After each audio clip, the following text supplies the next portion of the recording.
అన్నదానం అయితే ఉందో పవన్ కళ్యాణ్ గారి స్పందన ఏంటి? పవన్ కళ్యాణ్ గారు గొప్పగా స్పందించారండి. అసలు అసెంబ్లీ గేట్ కూడా తాకనివ్వను అన్న వ్యక్తిని ఇలా డిప్యూటీ సీఎం అయ్యి బీజేపీ వాళ్ళు ఒప్పుకోకపోతే యాక్షన్ సీరియస్ గా తీసుకున్నాడు. ఇది జనసేన తీసుకొచ్చిన పెను మార్పు అండి. నిన్న పిఠాపురం మీటింగ్కి వచ్చి ఆయన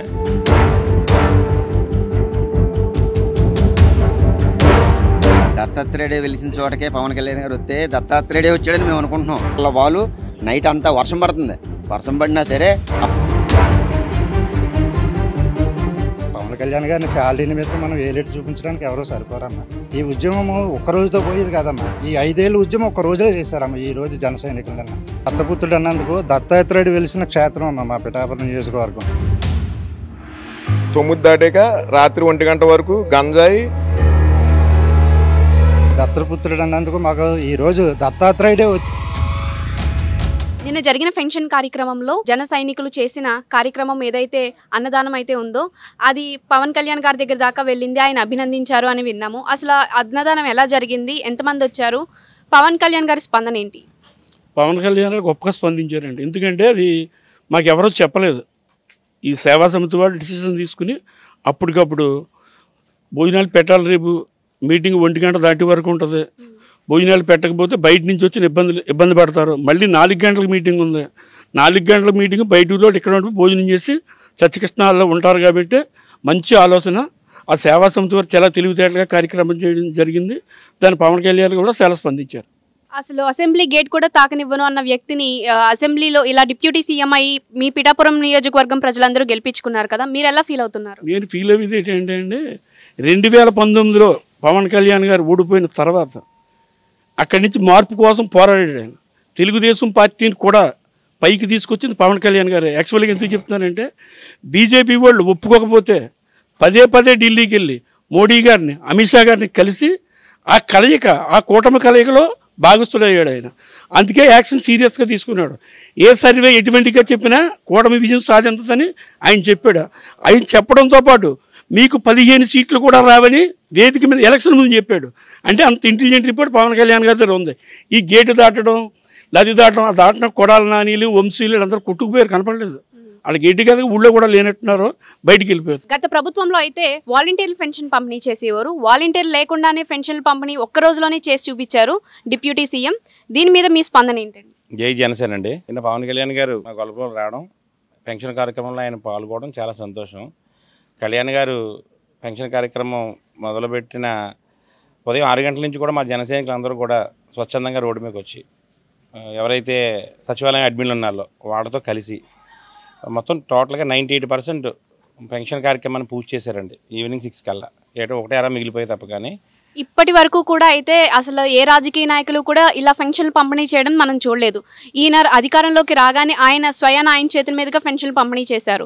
మీకు ఎలా అనిపిస్తుంది? చాలా గొప్పగా ఉంది మేడం. పూర్వం పెన్షన్ అంటే ఆ ఏజ్ వాళ్ళు ఇచ్చేవారండి. రాజకీయ నాయకులు అంటే ఇప్పుడు కూడా పెద్దోళ్ళు ఉండేవారు. వైసీపీ లీడర్లు వాళ్ళ పెద్దోళ్ళు ఉండి పెన్షన్ ఇచ్చేవారు. అంతా యువత అండి. 18 సంవత్సరాలు దాటిన ప్రతి కుర్రాడు స్వచ్ఛందంగా వెళ్ళి ఉదయం పెన్షన్ ఇచ్చాడండి. రాజకీయాలంతా కూడా యువత చేతిలోకి వచ్చేసాయి మేడం. నిన్న పెన్షన్ కార్యక్రమం అంతా కూడా యువత ద్వారానే జరిగిందండి. ఇది జనసేన తీసుకొచ్చిన పెను మార్పు అండి. ఎప్పుడైతే యువత రాజకీయాల్లోకి వచ్చిందో ఆటోమేటిక్గా కరప్షన్ తగ్గుద్ది, మార్పు వచ్చిందండి. అది సక్సెస్ఫుల్గా రన్ అవడానికి చంద్రబాబు నాయుడు గారు తెలివితేటలో, పవన్ కళ్యాణ్ గారు చిత్తశుద్ధి, ఈ 2 యాడ్ అయ్యి 98% పెన్షన్ కార్యక్రమాలు సక్సెస్ఫుల్గా ఇవ్వగలిగారండి. 1 ఉండిపోయాయి. నిన్న కళ్యాణ్ సార్ వచ్చారు, ఇదే విషయం స్టేజ్ మీద చెప్పారండి. ఇంకో విషయం ఏంటంటే, నిన్న పిఠాపురం మీటింగ్కి వచ్చి ఆయన పిఠాపురాన్ని నేను ఏదో చేస్తాను అని చెప్పి ఆయన చెప్తా ఉంటే గూజ్ బంప్స్ వచ్చాడు మా అందరికి కింద విన్నా వాళ్ళకి. ఇక్కడ పుట్టి మా ఊళ్ళో ఒక అరెకరం భూమి ఉండి ఆడపిల్లకి పెళ్లి చేద్దామన్నవాడు, ఎకరం ఉండి చేద్దామన్నవాడు నిన్న ఆయన చెప్పిన మాటలకి అది అరెకరానికి వెళ్ళిపోయిందండి. ఆ స్థాయికి వెళ్ళిపోయింది, పెరిగిపోయిందండి. ఆటోమేటిక్గా ఇక్కడ ఎకనమీ పెరిగిపోయింది. భూమి రేట్లు విపరీతంగా మార్పు వస్తుందండి. అంటే ఎకరం భూమితో కూతురు పెళ్లి చేద్దామనుకున్నాడు, అరెకరం ఇస్తే చాలండి. అంటే మాకు ఆల్రెడీ మేము ఏది నమ్మి ఓటేసామో దాన్ని మేము రీచ్ అయిపోయాం. అంటే పిఠాపురం నియోజకవర్గాన్ని బంగారం చేస్తాను అని అంటున్నారు కదా, చేసి చూపిస్తారు మేడం? బంగారం అయిపోయింది. బంగారం ఆల్రెడీ బంగారం అయిపోయింది. ఎందుకంటే ఆయన అడుగుపెట్టిన రోజున, నామినేషన్ రోజున అయ్యింది.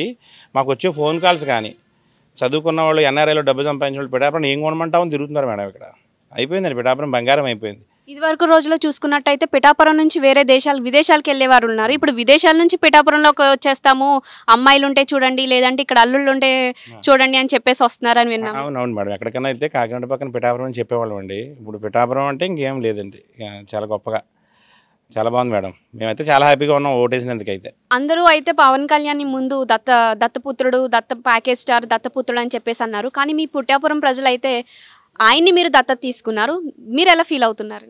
ఇప్పుడు పిఠాపురాన్ని దత్తాత్రేయుడు వెలిసాడండి. వెలిసిన చోటకి మన పవన్ కళ్యాణ్ గారు వచ్చారు. దత్తాత్రేయుడే వెలిసిన చోటకే పవన్ కళ్యాణ్ గారు వస్తే దత్తాత్రేయుడే వచ్చాడని మేము అనుకుంటున్నాం. దత్తపుత్రుడు కాదండి, నిజంగా దత్తాత్రేయుడు మాకు. అలాంటి వ్యక్తి వచ్చిన గురించే మేము సేవా సమితి అని చెప్పి గొల్లపురంలో జనసైనికుల సేవా సమితి అని చెప్పి ఒక సమితి పెట్టామండి. పెట్టి దాని ద్వారా ఏదైనా మంచి పనులు చేద్దాం అని చెప్పి అనుకున్నాం. అయితే నిన్న పవన్ కళ్యాణ్ గారు మీటింగు ఇక్కడ గొల్లపురంలో పెట్టడం జరిగింది. ఫస్ట్ సారి అయిన తర్వాత వచ్చిన జన సైనికులందరికీ, నాయకులకి, అందులో పెన్షన్ ఇచ్చుకోవడానికి వచ్చిన వాళ్ళందరికీ కూడా మేము అందరం కలిపి ఒక్కరు చేసింది కాదండి. నిన్న ఆ 10,000 మంది భోజనం పెట్టిందన్నదే అందరూ తలకోటి పెట్టి అందరూ ఊరంతా కలిపి చేసిందే తప్ప ఇక్కడ ఆ క్రెడిట్ ఎవరు ఒకళ్ళ ఇద్దరు చేసింది గటా కాదండి. మొత్తం ఊళ్ళో ఉన్న రాత్రి తెల్లవాళ్ళు నైట్ అంతా వర్షం పడుతుంది. వర్షం పడినా సరే ఆ వర్షంలో నైట్ అంతా అక్కడ ఉండి ఆ వంట సెక్షన్ అంతా చూసుకుని వంటలు చేయించి మన్నాడు చేయించి అక్కడ మీటింగ్ జరుగుతుంది. మీటింగ్కి వెళ్ళిపోదామా, ఆ పవన్ కళ్యాణ్ కలుద్దామా అని వీళ్ళెవ్వరూ అనుకోలేదు. వీళ్ళందరూ కూడా నైట్ అంతా అక్కడ కష్టపడి చేసి మళ్ళీ మన్నాడు ఉదయం నుంచి సాయంత్రం, నిన్న సాయంత్రం 5:30 వరకు భోజనాలు జరిగాయండి. ఉదయం నుంచి 11 గంటలకు స్టార్ట్ చేసిన భోజనాలు 5:30 వరకు జరిగాయి. అలా వచ్చిన వాళ్ళు అలా తినడం వెళ్ళడం కింద జరిగింది. కానీ ఆ లోన పవన్ కళ్యాణ్ గారి మీటింగ్ అవుతుంది, మనం అక్కడికి వెళ్ళిపోదాం, ఇది వదిలేసిపోదాం అని ఎవరు అనుకోకుండా ఈ మనం ముందు ఇది సక్సెస్ అవుతే పవన్ కళ్యాణ్ గారు మనం సక్సెస్ అవునట్టే. అది జన సైనికులది ఇదంతానండి. జన సైనికులు వీళ్ళందరూ కలిపి అనుకుని చేసింది పని. మేము మామూలుగా మజ్జిగ కలుపుదాం, మజ్జిగ పంపిణీ చేద్దారే అని అనుకుంటే ఊళ్ళో వాళ్ళు అందరూ కూడా అయితే మజ్జిగ కాదు భోజనాలు పెడదాం అని చెప్పి మేము ఒక మాట అనుకున్నాం. భోజనాలు అంట్లోకి ఏదో బత్తా బియ్యమో 2 బత్తాల బియ్యమో పెట్టి ఏదో ఒక 2,000 మందికో 1,000 మందికో పెడతారనుకుంటే అలా కాదు. వచ్చిన వాళ్ళు అందరికీ పెట్టాలా. గొల్లపురంలో వచ్చిన వాళ్ళు ఎవరన్నా సరే భోంచేసి వెళ్ళాలా. మాకు కాన్సెప్ట్ అది. దాని మీద నిన్న భోజనాల ఏర్పాటు, అన్నదానం కాదండి, అది భోజనాల ఏర్పాటు, జన సైనికులు చేసిన భోజనాల ఏర్పాటు అండి. అది పవన్ కళ్యాణ్ గారు ఫస్ట్ మీటింగ్ గొల్లపురంలో జరుగుతుంది కాబట్టి దాని గురించి భోజనాల ఏర్పాటు చేసి ఇదంతా చేసామండి. ఇదంతా కూడా గొల్లపురంలో ఊళ్ళో ఉన్న అందరూ ప్రజలందరూ, జన సైనికులు, మొత్తం నాయకులు అందరూ కలిపిచ్చింది తప్ప ఇది ఎవరు ఒక్కరు చేసింది కాదండి, ఒకరు ఇచ్చింది కాదండి. రాజకీయ నాయకులు అంటే అధికారంలోకి వచ్చాక ఓన్లీ డబ్బు కోసమే పనిచేస్తారు అని చెప్పేసి ప్రజల్లో ఒక భావన అయితే ఉంది.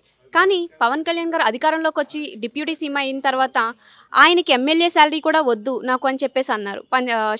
పంచాయతీ శాఖలో నిధులు లేవని చెప్పేసి నాకు ఈ ఎమ్మెల్యే శాలరీ వద్దని చెప్పేసి అన్నారు కదా. ఆయనకి ఆఫీస్కి కూడా ఏమైనా కావాల్సి వస్తే ఆయన నేనే తెచ్చుకుంటాను అని అన్నారు. దీని మీద మీ అభిప్రాయం ఏంటంటే? స్వతహాగా ఏ రాజకీయ నాయకుడి కన్నా తన స్వార్థం కోసం, తన ఆస్తులు కాపాడు కోసం జనరల్గా వస్తారన్న. ఈయన అసలు పార్టీ పెట్టిన కాంచి తన సొంత డబ్బుతో ప్రతి నయా పైసా అతను కష్టపడ్డ డబ్బుతో ప్రజల్లో ఆదుకుందామన్న ఉద్దేశంతో వచ్చిన వ్యక్తి అమ్మ. దాని మీద ఆయనకి శాలరీతో పని లేదు తల్లి. అసలు శాలరీ అన్నది జీరో. ఆయనకి శాలరీ కావాలనుకుంటే 2 డేస్లో సంపాదించుకోగలడమ్మా. 1 సంవత్సరం సంపాదన 2 డేస్లో సంపాదించుకోగలడు అవునమ్మా. దాని మీద ఆయన తీసుకున్న ఓప్స్ అన్నీ కూడా వెళ్ళనుకుంటామ్మా. ఈరోజు ఈ మెజారిటీ ఇన్ని స్థానాలు నగ్గడానికి కారణం కూడా ఆ ఒక్కటే మా నిర్ణయం. కాబట్టి పవన్ కళ్యాణ్ గారిని శాలరీ నిమిత్తం మనం ఏలేటి చూపించడానికి ఎవరో సరిపోరమ్మా. ఈ తదుపరి నిర్ణయంలో ఎవరు కూడా, ఏ రాజకీయ నాయకుడు కూడా ఇది వరకు ఏదో పేలారనుకోండి, అవి కూడా ఈసారి రానివ్వరండి. తర్వాత కూడా మా జైన సైనికులను కూడా ఈయన లొంగ తీసుకున్నారండి. నిన్న మీటింగ్లో ఎవరు కూడా దురుసుగా మాట్లాడొద్దు, ఒకళ్ళు వేలెట్టి చూపించొద్దు, కొడాలని అలాగన్నాడు, రోజే అలాగన్నదని కూడా ఆ ప్రస్తావన కూడా తేవద్దు. మన ఉద్యమం మనం చేయండి, మన పోరాటం మనం చేయండి, మన జన సైనికులు నలుగురికి ఉపయోగపడండి, మీ వంతు మీ సాయం చేయండి అన్నారు తెప్పించి దాని ద్వారాగానే అమ్మ నిన్న కార్యక్రమం కూడా వెళ్ళని గుడ్డుగా జరిగింది. ఎవరిని ఆశించలేదు. ఎవరం కూడా ఈ జన సైనికులే ఎవరెంత ఇచ్చారన్నది కూడా ఎవరో ప్రచారం లేదు. స్వచ్ఛందంగా ఎవరిస్తాలు ఇచ్చుకుని వీళ్ళందరూ నిలబడి చేశారమ్మా. ఈ ఉద్యమము ఒక్కరోజుతో పోయేది కాదమ్మా. ఈ 5 ఏళ్ళ ఉద్యమం ఒక్క రోజులో చేశారమ్మా. ఈ రోజు జన సైనికులన్న డిప్యూటీ సీఎం గారు వచ్చిన తర్వాత అధికారంలోకి వచ్చిన తర్వాత మొట్టమొదటిగా గొల్లప్రోలు మండలం నుంచే పెన్షన్ల కార్యక్రమం అనేది జరిగింది కదా. డిప్యూటీ సీఎం ఆయన చేతుల మీదుగా జరిగింది అంటే ఇక్కడ చాలా మంది చాలా హ్యాపీగా ఫీల్ అయ్యారని విన్నాం. దాని మీద ఒక పవన్ కళ్యాణ్ గారు ఇచ్చినట్టు ఏం లేదమ్మా. ఇక్కడ స్వచ్ఛందంగా ఈ పిఠాపురం పవన్ కళ్యాణ్ గారు దత్తపుత్రుడు అన్నందుకు దత్తాత్రేయుడు వెలిసిన క్షేత్రం అమ్మ మా పిఠాపురం నియోజకవర్గం. పిఠాపురం ఒకటే కదమ్మా, పిఠాపురం నియోజకవర్గం అంతా దత్తాత్రేయుడు పరిపాలించిందమ్మా. దానివల్ల దత్తపుత్రుడు అన్నందుకు మాకు ఈరోజు దత్తాత్రేయుడే వచ్చి మాకు ఈ పెన్షన్లు ఇచ్చారని భావించున్నారమ్మా పెద్దలందరూ కూడా. ఇంకా దీనికి ఎవరు ఏమనడానికి సరిపోతుంది. ఏడాదికి ఒకసారి గంజాయి మొక్కల్ని నరుకుతారు. అయితే గత 5 సంవత్సరాలుగా ఒక్కసారి కూడా గంజాయి మొక్కలు అనేది నరకడం జరగలేదు.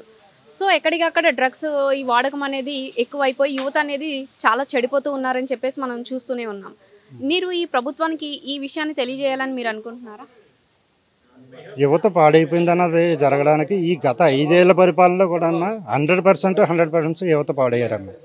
కారణం ఏంటంటే మద్యపానం అయితేనో లేక గంజాయి విచ్చలవిడిగా దొరకడం అయితేనో యువత మరీ ఘోరాతి ఘోరంగా పాడైందమ్మ. అయితే మైనారిటీ తీరిన పిల్లలు ఎక్కువగా వాడకంలో ఉన్నారమ్మ. దాన్ని ఇప్పుడు వంగలపూడి అనిత గారు హోమ్ మినిస్టర్ గారి ద్వారాగా చేస్తారో లేదంటే మా పిఠాపురం నియోజకవర్గం ఎమ్మెల్యేగా ఎన్నికైన పవన్ కళ్యాణ్ గారి ఆధ్వర్యంలో జరుగుతుందో కానీ యువతను కాపాడాలని ఒక నిర్ణయం తీసుకురావాలని మా జన సైనికుల తరపున అందరి కోరికమ్మ. ఎక్కడ పడితే అక్కడ గంజాయి దొరుకుతుందండి. మా ఊరు రుద్రభూమిలో రాత్రి ఈ 9 దాటాక రాత్రి 1 గంట వరకు గంజాయి ఈ మందు అన్నీ అక్కడ అమ్మకాలు జరుగుతున్నాయండి. శివాలయం దగ్గర రుద్రభూమి అండి. దీని మీద ఇప్పుడు చర్యలు తీసుకుంటారా? మేము మొన్న ఎస్ఐ గారికి సిఏ గారికి చెప్పామండి.